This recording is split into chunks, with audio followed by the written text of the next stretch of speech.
অসীম ধৈর্য ধারণ করতে হবে, কোনো উস্কানিতে পা দেওয়া যাবে না। সমালোচনা অনেক হবে।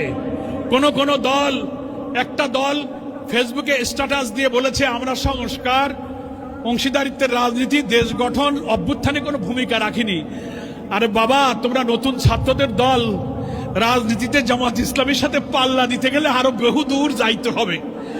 জন্ম নিয়েই বাপের সাথে পাল্লা দিও না। একটা বুড়ো মাজা কুজো করে রাস্তা দিয়ে হেঁটে যাচ্ছে, মাজা কুজো হয়ে গেছে লাঠি হাতে।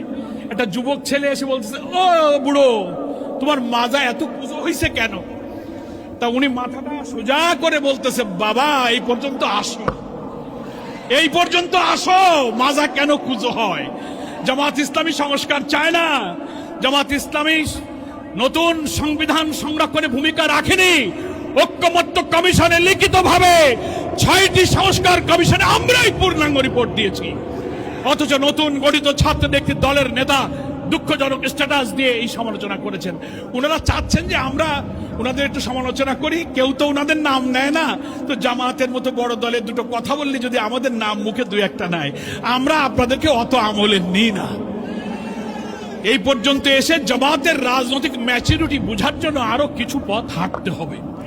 ধৈর্য ধরো, হাঁটো, এক্ষুনি সমালোচনা করো না। সামনে বদ্ধদূর যাবা, লেখাপড়া শিখেছো, তোমাদের জন্য দোয়া করি। 24শে জুলাইয়ের গণ অভ্যুত্থানে তোমরা অনেক ভূমিকা রেখেছো, অনেক আত্মদান। তোমরা জুলাই যোদ্ধা, তোমাদের প্রতি আমাদের শ্রদ্ধা এবং দোয়া থাকবে।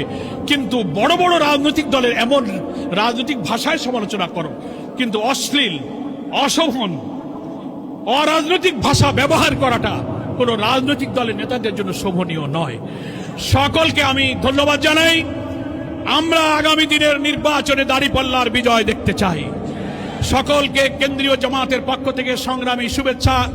আগামী দিনে বিজয়ের বার্তা ঘরে ঘরে নারী পুরুষ সবাইকে পৌঁছে দেওয়ার উদাত্ত আহ্বান জানিয়ে আমি আমার বক্তব্য শেষ করছি। আল্লাহ হাফেজ।